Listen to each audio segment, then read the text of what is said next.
오늘은 용어를 한번 공부해 보려고 합니다. 밧세바 증후군이라고. 지난달에 대중의 관심을 가장 많이 받은 뉴스는 가수 김호중 씨가 음주운전으로 논란이 되다가 결국은 구속이 되는 걸로 끝났죠. 그래서 이렇게 어렵게 해서 스타가 됐는데 갑자기 떨어지는 현상은 근세에 들어서 더 많아지고 있습니다. 김호중 씨 같은 경우는 어려운 과정에서 태어나서 자랐죠. 그래서 혼자 주위의 도움을 받으면서 어렵게 성악을 공부하고 그걸로 어느 정도 자리에 올라가고 또 최근에는 이제 성악을 전공한 사람이 트로트로 전향을 하면서 대중의 인기를 얻는 성공의 길을 걷게 됐죠. 그런데 이렇게 갑자기 추락하는 경우가 많습니다. 다른 연예인도 그런 경우가 많고요. 정치인도 한때 대선 후보였다가 불미스러운 일로 감옥까지 갔다 와서 그 뒤에 인생이 끝나는 경우도 있고, 이렇게 성공한 사람들이 왜 성공하고 나서 갑자기 이렇게 추락을 할까를 연구한 게 밧세바 증후군입니다. 이 밧세바 증후군이라는 용어는 나온 지 한 30년 됐습니다. 1993년에 딘 어드윅하고 클린턴 로젠네커가 자기들이 이 현상을 연구하면서 그 당시에도 90년대 넘어오면서 사회가 경쟁이 심해지면서 아마 이렇게 성공한 리더들이 갑자기 개인적인 비행으로 추락하는 경우가 많아진 것 같아요. 그래서 이를 연구하기 시작했죠. 그래서 1993년 딘 어드윅하고 클린턴 로젠네커가 이 밧세바 증후군이라는 것을 만들기 전에는 대개 이렇게 성공한 리더들이 비행을 저지르는 이유는 이 경쟁의 압박에 못 버져서 그래서 스트레스가 심해서 이렇게 탈선행위를 한다 이렇게 생각했는데, 딘 어드윅하고 클린턴 로젠네커는 그렇지 않다고 그런 거예요. 성공하는 데까지 간 리더는 누구보다도 스트레스를 잘 이겨내고요. 능력도 뛰어나고, 그리고 주위의 관계도 좋고, 존경할 만하다는 거죠. 그런데 성공하고 나서 이렇게 갑자기 개인적인 일탈로 가면서 추락한다. 그래서 이것을 연구하기 시작하면서 이것을 밧세바 증후군이라는 이름으로 명칭을 하게 됐습니다. 밧세바가 누구냐? 아마 이제 교회에 안 나가시는 분들은 잘 모를 거예요. 밧세바가 누군지. 그래서 교회에 안 나가시더라도 다윗은 알 겁니다. 다윗과 골리앗. 다윗의 몇 번째 부인이 밧세바입니다. 그리고 여러분들 교회 안 나가도 솔로몬은 알 겁니다. 솔로몬의 어머니가 밧세바입니다. 그래서 왜 밧세바 증후군이냐? 그러면은 이제 다윗을 놓고 이야기하는 겁니다. 다윗은 전형적인 자수성가로 성공한 인물입니다.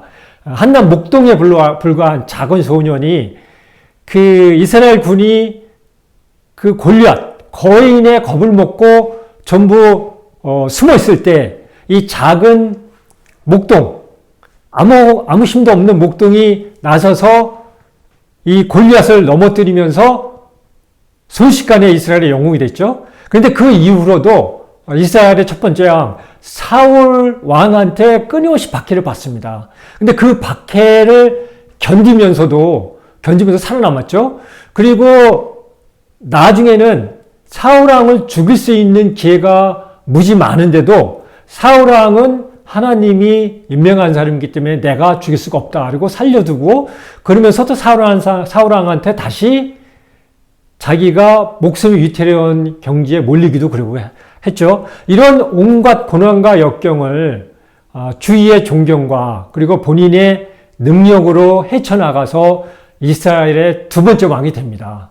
그리고 주위의 전쟁을 이겨서 정복을 하기 시작했죠. 그러면서 어느 정도 나라를 키우다 보니까 여기서 승자의 저주가 나오기 시작한 거예요.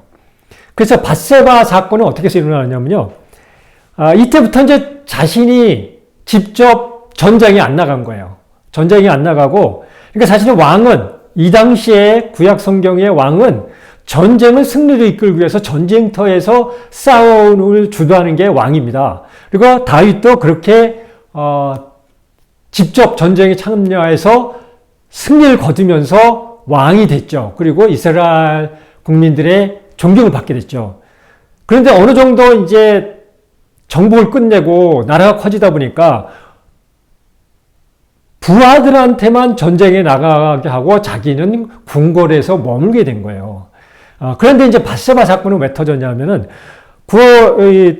궁궐에 머물다가 궁궐 지붕에서 보다 보니까 저 밑에 집에 어느 여인이 목욕을 하는 게 보인 거예요.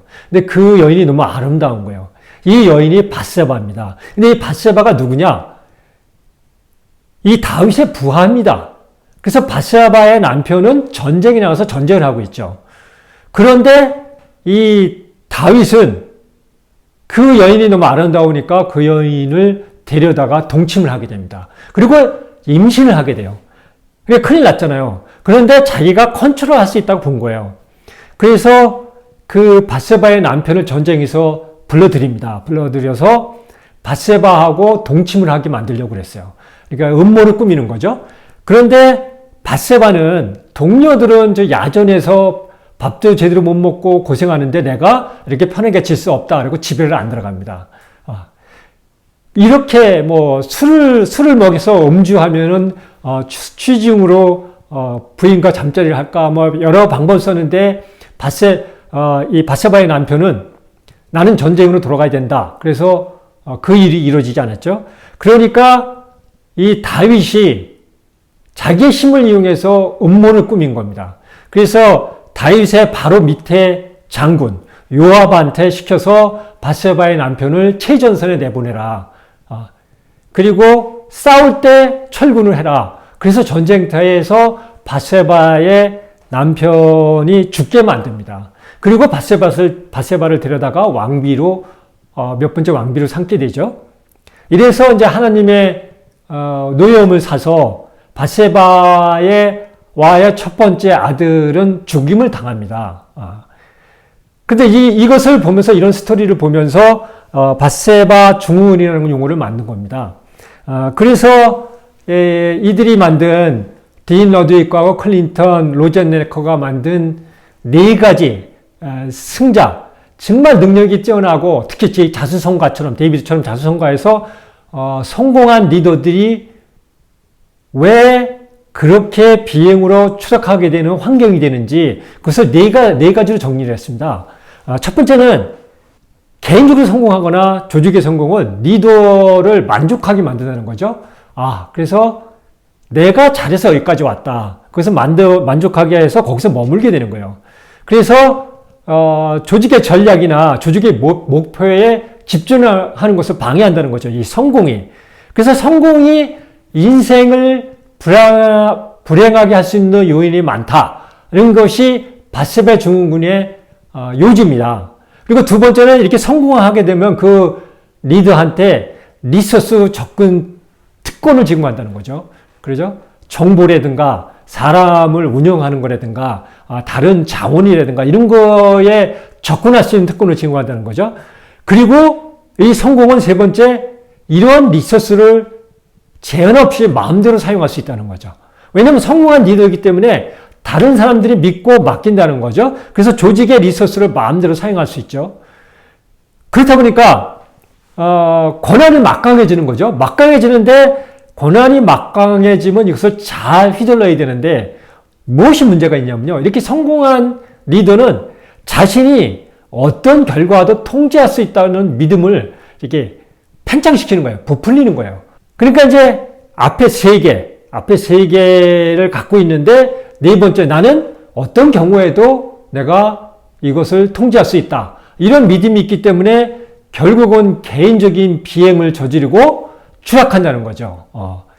그래서 가장 중요한 것은 리더로서 성공하면은 특히 이렇게 자수성가 어려운 데서 올라가서 성공하면은 일단 자기 위치에 만족하고 그러면서 새로운 목표에 집중을 못한다는 것이잖아요. 이것은 21세기에 왜 중요하냐면요. 20세기는 변화가 많잖아요. 지금까지 성공의 경험은 그때 적응이 된 거고 앞으로는 계속 새로운 환경이 옵니다. 그래서 이 성공했다고 자기가 내가 최고야. 나는 다 할 수 있어.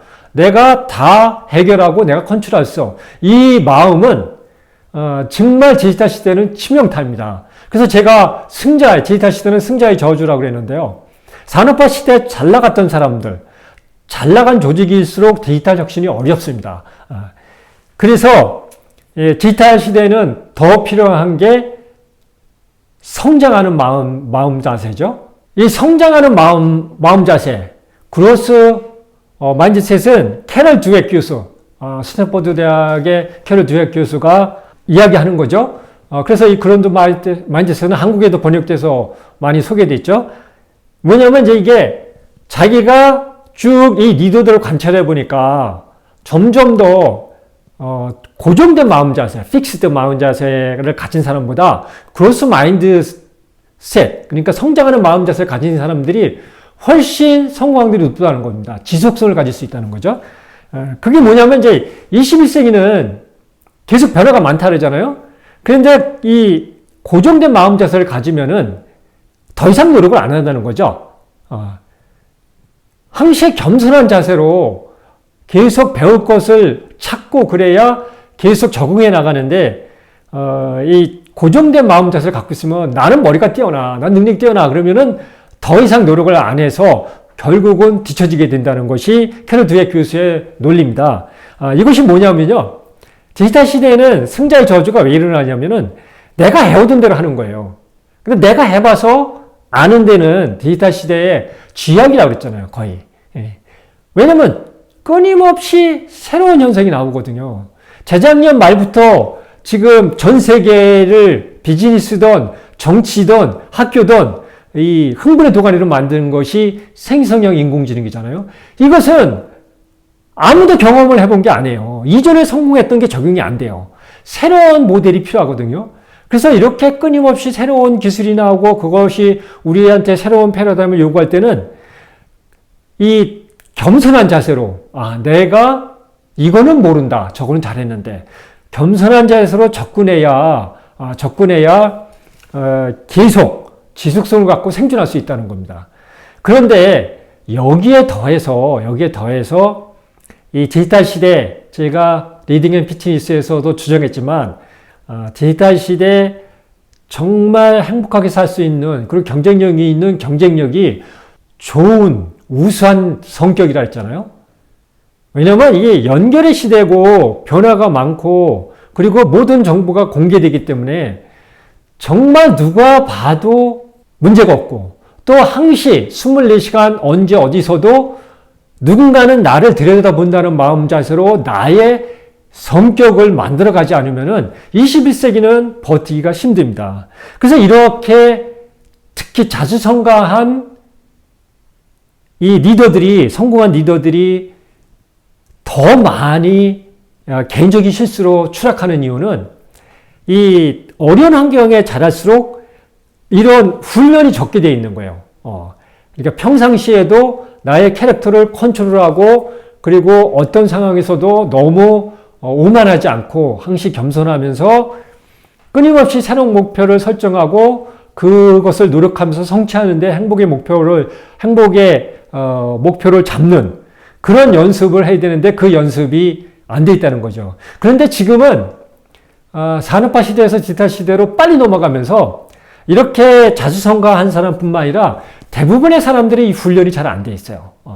그래서 오늘은 김호중 사건을 보면서 밧세바 신드롬이라는 밧세바 증후군이라는 용어가 생각이 나서 디지털 시대에는 항시 성장하는 마음 자세, 내가 이전에 잘했던 것은 별로 지금 새로운 세대는 적용이 안 된다. 그래서 나는 다시 처음부터 시작이다. 이런 겸손한 마음으로 끊임없이 주위에 적응하면서 뭔가 내가 의미 있는 삶을 살기 위한 그런 행복의 삶의 설정을 해야 된다. 이 말씀을 드렸습니다.